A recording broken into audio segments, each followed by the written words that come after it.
Amen. So, mabuti po ang Diyos. Kahit hindi po tayo mabuti, mabuti ang Diyos kasi hindi po siya nagbabago. Kahit sabihin mo ngayon na hindi ka mabuti ngayon, mabuti pa rin ang Diyos. That will never change. Because in this life, our situations, the world that we are facing right now is not getting better. It's getting worse. Have we noticed that the things that we are seeing on the news are not getting better? Wars, famine, floods, earthquake upon earthquake. But there's one thing that we can hold on to that the Word of God will never change. The Word of God, the promises of God from generation to generation will never change. Ganun po kabuti ang Panginoon po natin. Even if we see distractions physically sa surrounding po natin, but the Word of God will remain. Because the Word of God is alive and active. Alive means buhay.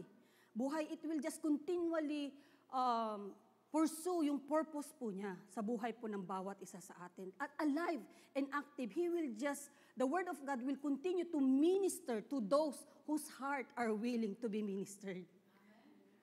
The Word of God will continue to minister to those whose thoughts are in line with the thoughts of the Lord. Amen? That's why I'm asking everyone today that let's just continue to be aligned with the will of God right now. Allow the Holy Spirit to move in the midst of us. It's just so encouraging that last Friday, the move of the Holy Spirit from the young people to the oldest one, older people, generation, from generation to generation. That's why we are encouraging everyone to join us every Pentecost night. This is where we can just lay down our burdens, not only our burdens, but we are so excited to be filled by the presence of the Holy Spirit.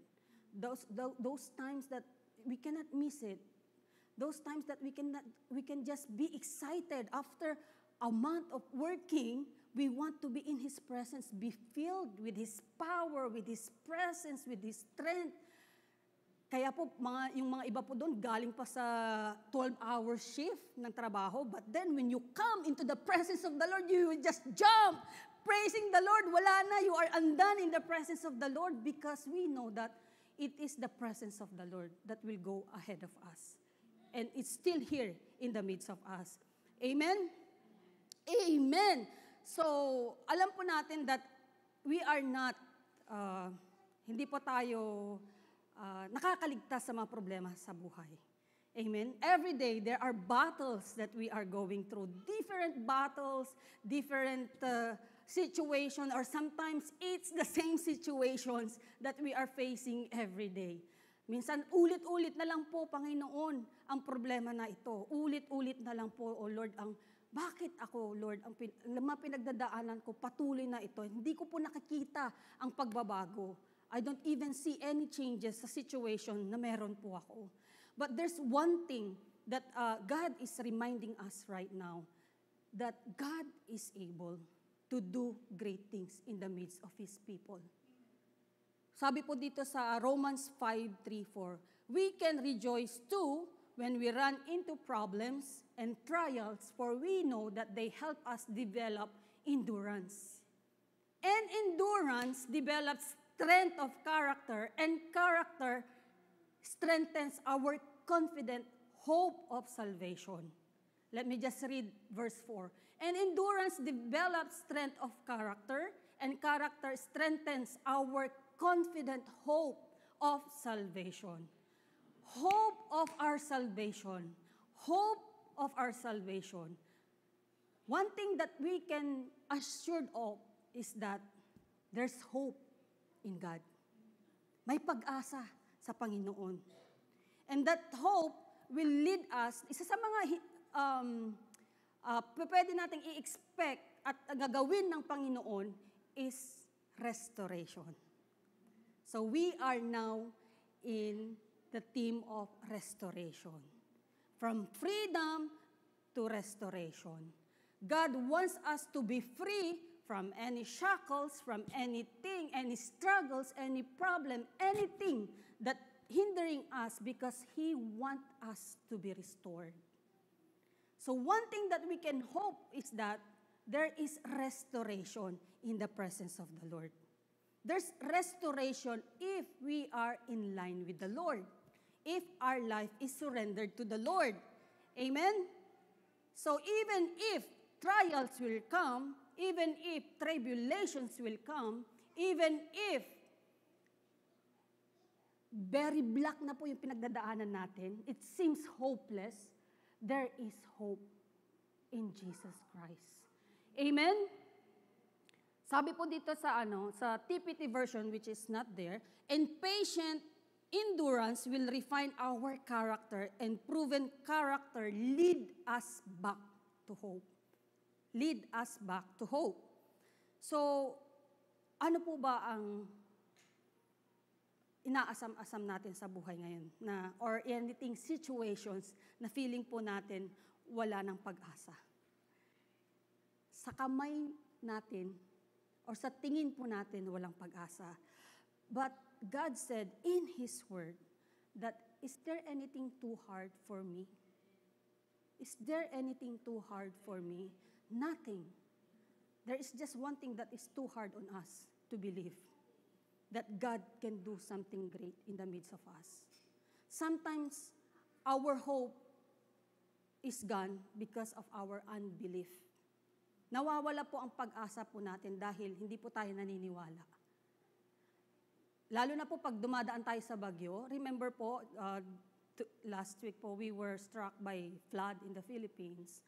And then people were crying, oh, nasaan na ang nangako na tutulong sa amin? Cry out sa Facebook, sa social media, where are the person who promised us that they will help us? People will neglect us. People will not remember their promise. Imagine, no?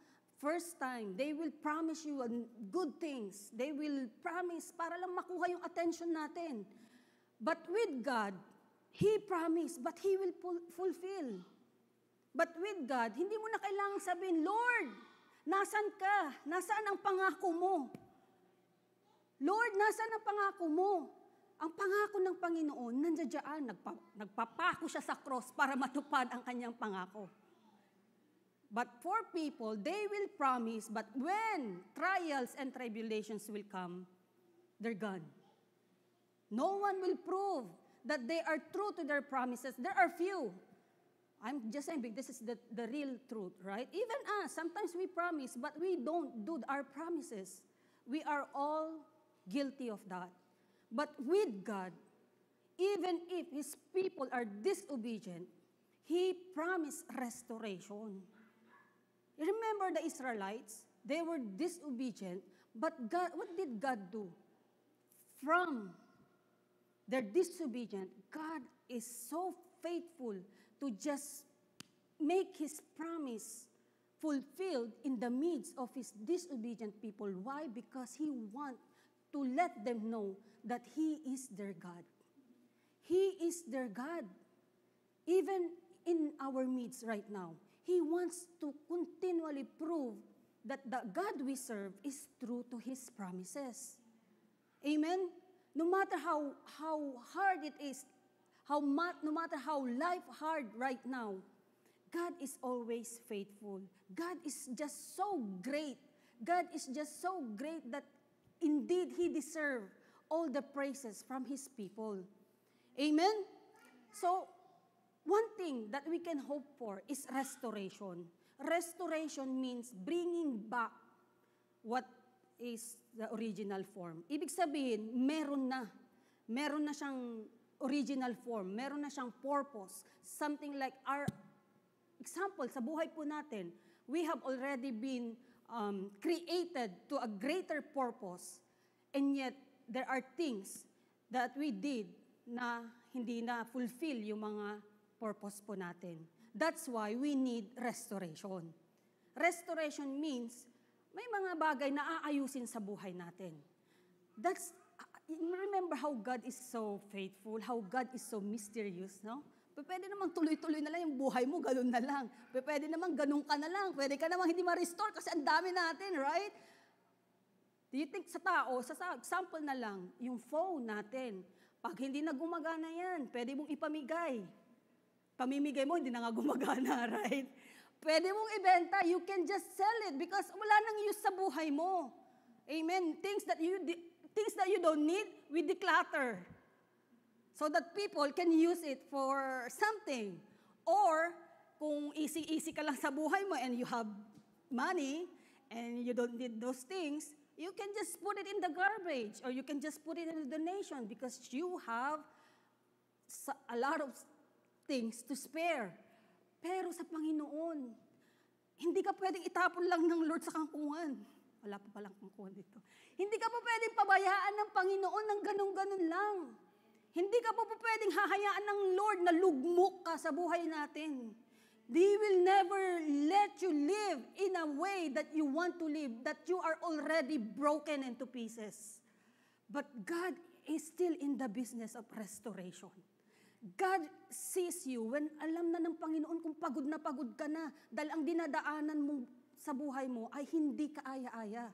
The Lord will really meet us in the point of our need that we're in. We are just too broken that wala na tayong aasahan kundi ang Panginoon. When God allow us, sometimes we want to learn the hard way. How can people want to do that? When we already have the access every day, pwede naman tayong mabuhay ng mapayapa. One testimony po during our Bible study. So I asked sabi ko gano'n, if God will ask you, kasi we were talking about wisdom. Who's that? Yung nag-ask ng wisdom. King Solomon. Thank you po, Pastora. You are excited to share the Word of God. Sometimes, kalimutan mo, sa dami na lang magandang gustong ipasabi ng Panginoon. Amen. Hallelujah. And because King Solomon, God asked King Solomon just one thing. Ano ang ina-ask ng is wisdom, right? Then I asked the axe, so if God is right here with you, what do you want God to give you right now? And someone answered, peace po, Nay. Peace. Hindi po fish. Peace. Kapayapaan. Kapayapaan. So, you want peace? So I asked her, you want peace? Opo, Nay. So, I bounced back the question sa kanya. What causes your peace to be, nafe-fade sa'yo? Bakit nawawala ang kapayapaan sa buhay? What are the things that causes your peace to be absent in your present, in your life, in your life? Ano ba yung mga bagay-bagay na nakakawala ng kapayapaan sa buhay mo at hinihiling mo sa Panginoon? Ang Lord, nasa kamay mo ngayon ang kasagutan kung bakit nawawala ang kapayapaan mo. Dahil problema, dahil dahil distracted ka sa buhay. Wala kang peace talaga dahil distracted ka. And yet, when you go to the presence of the Lord, all these things, all these distractions, all these trials and tribulations will be gone. So, presensya lang po talaga ng Panginoon ang makakabigay sa atin ng kapayapaan. Kahit 24 hours kang naglalaro dyan, kahit 24 hours kang nagpe-Facebook dyan, you will never experience the peace that surpasses understanding. Even if the flood will just rising up, the water is rising up, but you know that God will calm you down and the Lord is the one who can calm the storm, you can just sleep and just, okay, Lord, let the flood just be flood. Kasi alam mo kung sino si Lord. Alam natin kung sino ang kasama natin. The storm will not flush us away. The storm should always bring us higher level of our faith. I remember my spiritual mother who will always tell me, problema lang yan, anak. Ang Lord ang may solusyon. Balik ka sa salita ng Panginoon. I am not able to help you with that, but I can pray. She would always remind me, Nak, the Word of God is true. The Word of God is true to His promises. The God you are serving is true to His promises that He can do great things in your life. But you really have to believe. Kanina po habang nagpe-prepare ang worship team, we are talking about storms sa buhay. Sabi po namin sa isa't isa, hayaan mo ang storm ang dumaan at matakot sa'yo.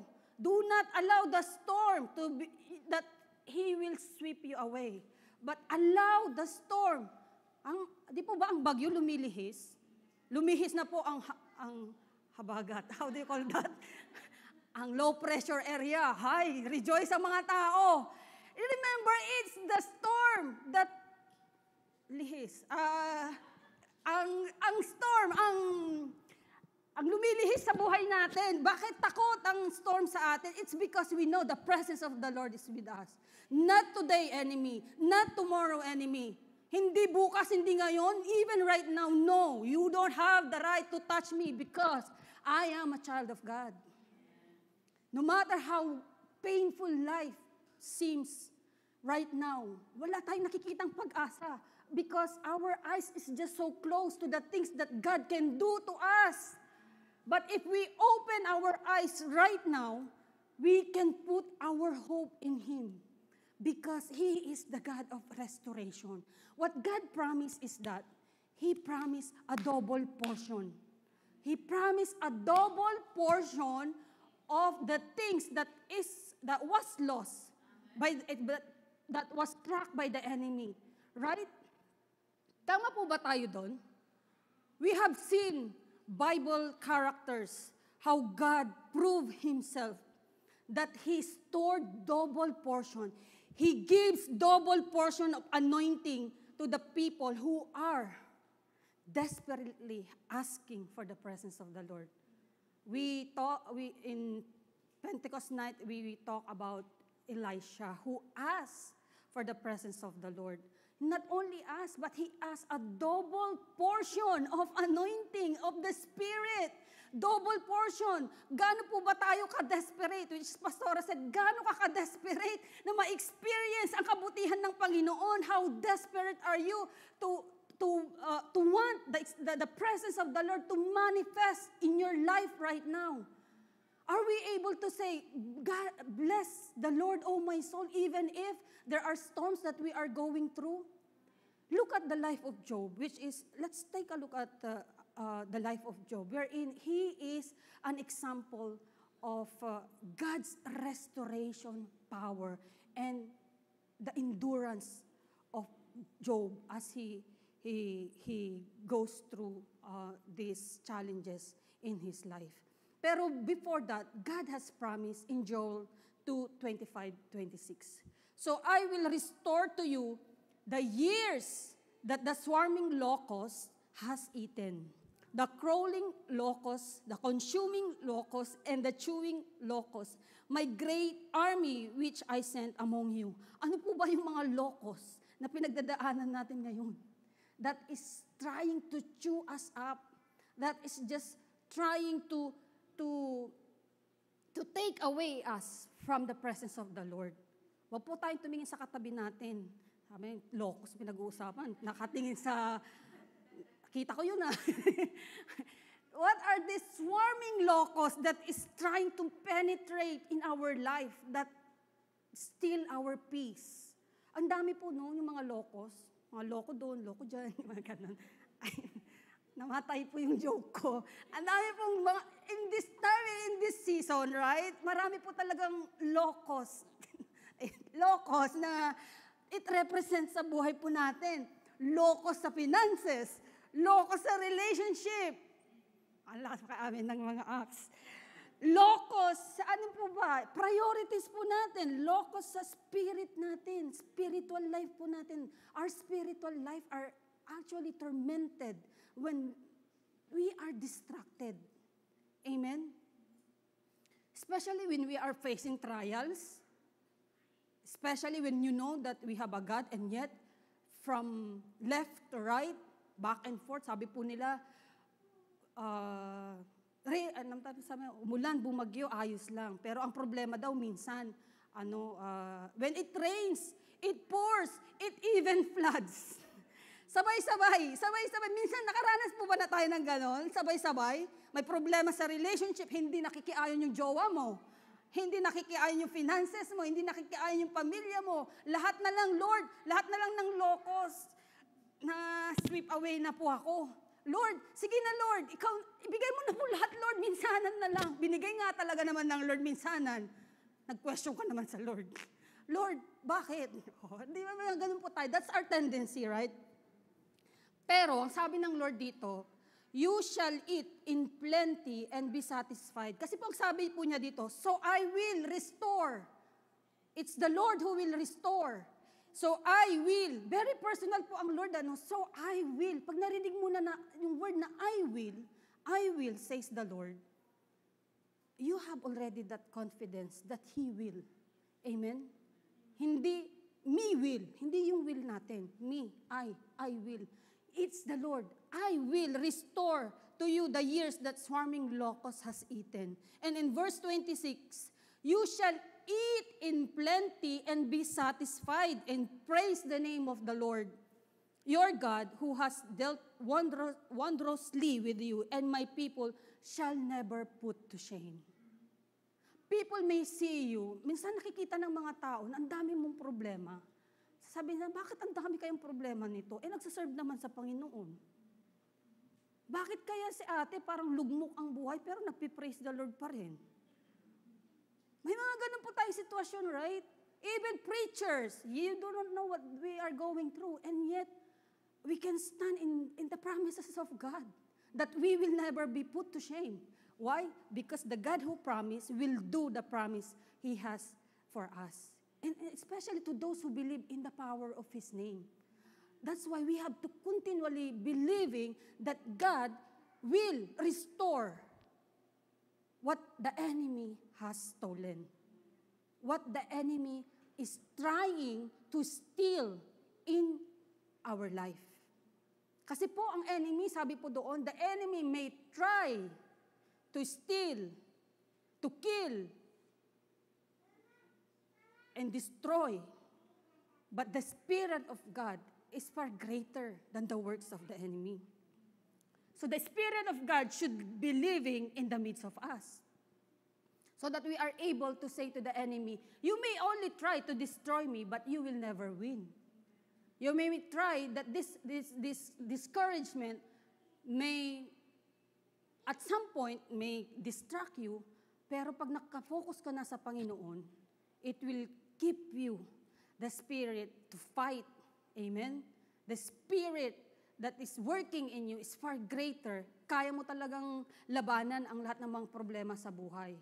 We do not live in a spirit of fear. We do not live in a spirit of discouragement. We do not live in the spirit na kung saan we are always doubting the presence and the goodness of the Lord. Because we serve a God who says, I will restore. I will restore. Church, He will restore anything that is broken in our life right now. Amen? And you shall eat in plenty. Eat in plenty. Hindi lang po yung sinasabi nila na provision in yung plenty, but plenty of peace. Plenty of strength. Plenty na ang pangangailangan natin sa araw-araw. Kasi hindi naman po laging pagkain lang ang kailangan natin. May pagkain ka nga, wala ka ng peace of mind. Hindi ka nakakain ng gano'n, right? Kahit anong sarap ng pagkain na nakakain sa'yo, you are living in plenty, but you don't have the peace. Hindi ka kumakain, hindi ka nakakain. But even if you have only small amount of food, but you have the peace, you have the joy, you can just enjoy. Amen? Ganun po tayong mga anak ng Diyos. We will live in plenty. We will eat in plenty. We will, because ang sabi ng Lord, I will. You shall eat in plenty and be satisfied. Pero ang nakalagay doon, and praise the name of the Lord your God.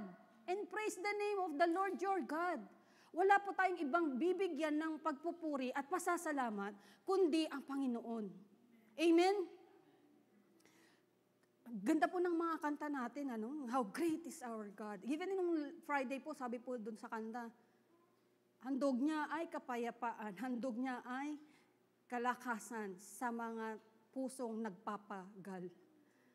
Sa mga pusong those who are enduring the test of this life, God will surely give us the joy. God will surely give us the peace. God will surely give us the strength to face those trials. Amen? Then you shall know that I am in the midst of Israel. I am the Lord your God, and there is no other. My people shall never put to shame. Twice sinabi ng Panginoon, my people will never put to shame. My people will never put to shame, so that the name of the Lord your God will be known to many. God will surely restore us, so that people may know that we serve a God who restores. That we serve a God that no one can be glorified in the midst of us, in the midst of your life, but the God who restores us. The God who provides plenty. The God who is able to make things new. Not for our glory, but for the glory of the Lord. It's because God wants His people to know that there is God. There is God. Kasi po, if you happen to read nga po yung story ng Israel, they were just continually complaining. They are already experiencing the miracles, and yet, they complain. Dapat tayo, we want more, Lord, of your miracles. Lord, you can do even more in the midst of us. Lord, if we are able to experience healing power, we want more to be manifested in the midst of us. We want more miracles. We want more families to be restored, oh Lord, because you have proven yourself that you are the God who restores families. We want to see more of this, Lord. This is our desire, O Lord Jesus, because we want to let people know that we serve a God who is alive and active.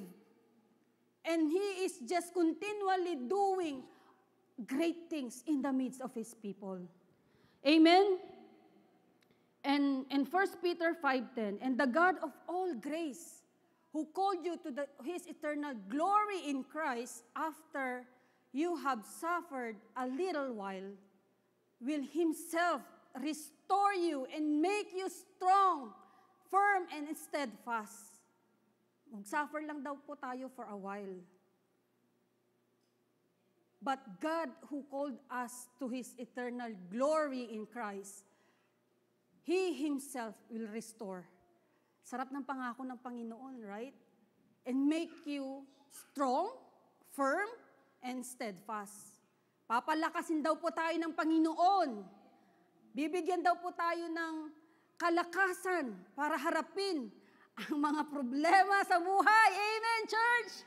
Amen. Gaano po kalakas ang paniniwala natin sa Panginoon ngayon? Can we shout amen? Amen. Amen. With such confidence that it is God who will go with us. It is God who will restore you.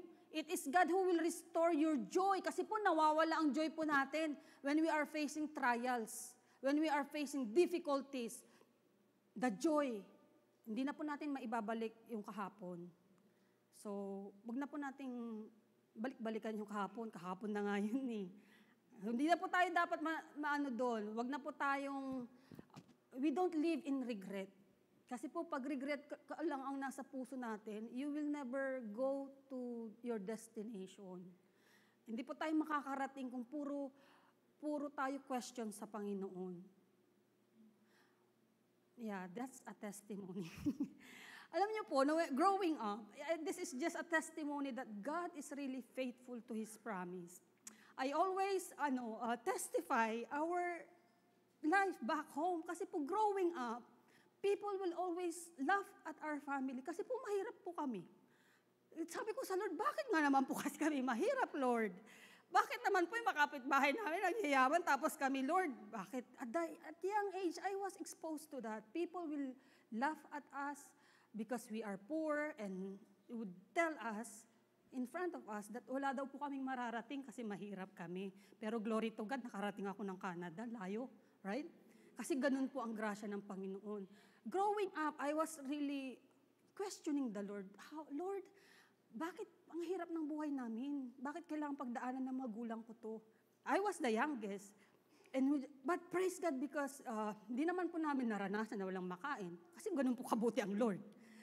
Because growing up po talaga, vegetarian po kami kasi hindi afford ng nanay ko bumili ng karne. But you know what? My mother would always say, may awa ang Diyos. She will always tell her children, Nak, may awa ang Diyos. Magpasalamat lang tayo kasi may kinakain tayo. Magpasalamat tayo kasi masaya tayo. Magpasalamat tayo, may problema, pero ang Diyos nandiyan. My mother would always tell that magpasalamat sa Panginoon kasi may pag-asa sa Panginoon. May pag-asa sa umaasa sa Panginoon. May pag-asa sa sitwasyon mo ngayon, may pag-asa. Akala ko dati wala pong pag-asa sa part po ng buhay namin, yung talagang hirap, and then people will just laugh at you, na ang pagkain daw po namin ay pagkain lang ng kanilang mga aso, ganun. Pero, you know what? Sabi ko, edible naman. At least nakakain. At least nakakain, right? Basta, di ba, tingnan mo naman, healthy naman tayo. Di ba?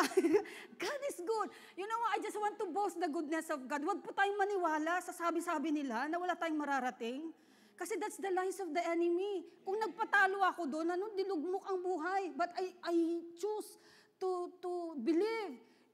Yung sinasabi po ng nanay ko na may pag-asa sa Panginoon, na may pag-asa, magpursige ka lang, mag-endure ka lang, and then the hope that we have in Jesus, He will just bring us to the places that God wants us to be. His grace is sufficient enough. Yung grasya at awa po ng Panginoon will take us para po yung purpose po natin ay ma-fulfill. Kung hindi po yung mga word na yun, siguro po, I'm not preaching right now. Imagine po, no? I was encouraged. Talagang hindi po ako nagsama ng loob doon. Sige lang, ganun po ako. No? Sige lang, kailangan ko po ito. Kaya ko lang po nare-realize talaga that I have to hear those words para magkaroon ka ng drive to do something. Hindi para patunayan sa kanila, nakakain ka rin din ng kinakain nila. But you just have to do something para you get out from that situation. We don't blame God kasi may purpose ang bawat pinagdadaanan po natin. Every pressing comes a promise. Every pressure sa buhay po natin comes with a promise. Ang promise po ng Panginoon sa atin is for us to give us a hope and a future. A hope, pag-asa. Ito na naman po, pag-asa. A hope and a future. Because He said, then you shall know that I am in the midst of Israel. I am the Lord your God, and there is no other God. That's why I am boasting right now, the God who brought us to where we are right now. It is the goodness, the faithfulness of God. Amen? And all the grace and the God of all grace who had called you to His eternal glory in Christ after you have suffered. Yung suffering po na yun is just a little while. May mga suffering pa rin po, pero alam mo na kung sino ang Lord sa buhay mo, those suffering is just a suffering. Yun na yun. Amen? Huwag na po natin tambayan. Yung mga suffering na yan, you continually ask the Lord for wisdom. How are we going to deal with it? Surrender everything to the Lord with all our hearts. Talagang pagtitiwala po sa Panginoon. And that's how God will move.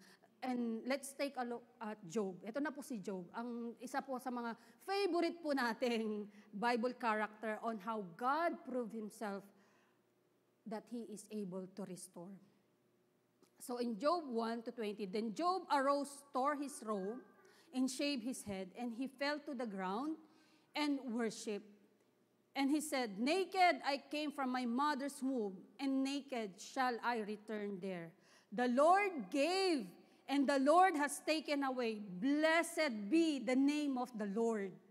Imagine, he lost everything. He lost everything. Nawala lahat sa kanya, and yet, ano ang ginawa niya? He still has the chance to worship the Lord and acknowledge the sovereignty of the Lord in His midst. Most of the time, we question, but this time, God is reminding us that we should trust God in every situations that we are in. It's just so hard to worship the Lord if we are going through something, right? Ang hirap po kayo mag-worship pag may pinagdadaanan ka. Pero ito, talaga naman, nawala na lahat sa Kanya. And yet, He said, naked shall I return there. The Lord gave, and the Lord has taken away. Blessed be the name of the Lord. Blessed be the name of the Lord. Blessed be the name of the Lord. Job still has the chance to worship his God. Why? Because he knows with all his heart that God is able to do great things. Kung si Lord nga nag-provide sa kanya ng thousands of cattle, and lahat ng mga provision na experience ni Job, probably Job is in his mind, in his thought, Lord, I know and I believe that you are the same God who will replace whatever I lost. Ano po ginawa ni Job? In Job 42 verse 10, after Job had prayed for his friends, the Lord restored his fortunes and gave him twice as much as he had before. Twice as much. Kung may 10,000 siya noon, ginawang 20,000 ng Panginoon. That's how good our God is. He will restore double portion of what the enemy has stolen. Do we believe, church, that God is able to restore what you are right now questioning the Lord? Kung ano man ang inaano mo sa Panginoon ngayon, kini-question mo, do you think God is not able to do the restoration? But there is one thing that Job did. He confessed. If you read the story of Job, he confessed yung mga doubts niya, even yung mga friends niya, right? Yung mga friends niya, imagine mo, even your friends, nasaan ang Lord mo ngayon? Nasaan ang Panginoon na pinagsisilbihan mo ngayon? Nawala, pati asawa mo, may sakit ka pa. Nasaan ang Lord? And Job said, the Lord gives and take away. Blessed be the name of the Lord. Lord, I may not have the answer to my prayers right now, but blessed be the name of the Lord. Lord, I may not be experiencing the healing right now, but I am in your presence. We know and I believe that I am healed right now. Blessed be the name of the Lord. Lord, I may have nothing. I may not have food right now, but blessed be the name of the Lord. Why? Because His love endures forever. His unfailing love will continue to prove in the midst of His people, especially to those who continually worship Him, who continually believe in Him. Amen? That's why our faith should not, hindi po tayo dapat, nawawala sa presensya ng Panginoon. Let our faith continue to arise. Blessed, kung yun na lang ang pwede mong sabihin araw-araw, Lord, blessed be the name of the Lord. Blessed be the name of the Lord. Blessed be the name of the Lord, because out of His unfailing love, He will fulfill His promises to you and for me. Amen. He is able to restore, but we have to put our hope in Him who promised. Amen. Because He is the God who can make all things new. We serve a God who can make all things new for people that sa mata ng tao, wala nang pag-asa sa mga, lalo na pag sumablay ka sa buhay. People will just judge you, right? People will just continue in a situation na wala kang mararating, isa kang ganito, isa kang ganyan. Pero if God will work, if His hand and handpick you, because He knows He has a purpose for your life, He will always say, I am the God who restores. Hindi lang nagre-restore ang Lord, but He makes all things new for His glory. Amen? Amen, church? Do we believe that? Do we want to experience that? Do we want to experience the restoration power of God? Job prayed Job worship. Job continually say, blessed be the name of the Lord. Are we able to continually say, blessed be the name of the Lord? Hallelujah. Yes, Lord, we want that. We want that double portion of things that was lost be brought to life. Double portion. Amen. Church, let us just be ready for what God wants to do in the midst of us. God promised and He will fulfill. It says in Revelation 21 verse 3, and I heard a loud voice from heaven saying, behold, the tabernacle of God is with men. That's the presence of the Lord. And He will dwell with them, and they shall be His people. God Himself will be with them and be their God. Kanina po narinig po natin, I am their God. So that they will know that I am their God. Sabi ng Lord, I will restore so that you will know that I am your God. And God is also saying here, and they shall be His people. Inaangkin tayo ng Panginoon. We are His children. We are His children. Hindi ka pwedeng itapon lang ng Lord na hindi natupad ang pangako niya sa buhay mo. God will not just allow you to be living in a very discouraged spirit because God has promised such great things for His people. Isa ka doon. Isa tayo doon. We are included in that. We are His children. We are His children. Ang tanong, is He your God? Amen? Even in Revelation 21 verse 4, and God will wipe away every tear from their eyes. There shall be no more death, nor sorrow, nor crying. There shall be no more pain, for the former things have passed away. For the former things had passed away. No more pain, no more crying. Imagine if you've been crying for how many years? You've been crying and crying because of the situation that seems hopeless. And God says, I can make all things new. In Revelation 21 verse 5, then He who sat on the throne said, behold, I am making all things new. And He said to me, write, for these words are true and faithful. True and faithful. Ang salita po ng Panginoon, true and faithful. Wala na pong ibang matatawag natin na faithful ngayon, kundi ang Panginoon. Amen? Si Lord lang po talaga ang faithful na pwede nating takbuhan na hindi kakalimutan ang kanyang mga pangako. It is God who is faithful. Amen? And He said to me, it is done. It is done. I am the Alpha and the Omega, the beginning and the end. I will give the fountain of the water of life freely to him who thirsts. Gaano po tayo kauhaw sa presensya ng Panginoon? Gaano po tayo kauhaw para makita po natin ang restoration power ng Lord sa buhay po natin? Revelations 21:7. He who overcomes shall inherit. This is the promise. He who overcomes shall inherit all things, and I will be his God.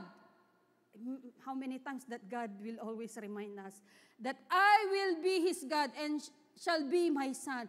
He who overcomes, we need to endure the testings of this life so that we are able to inherit. Ano po ba ang kailangan nating mai-inherit ngayon? The eternal life that is found in Jesus.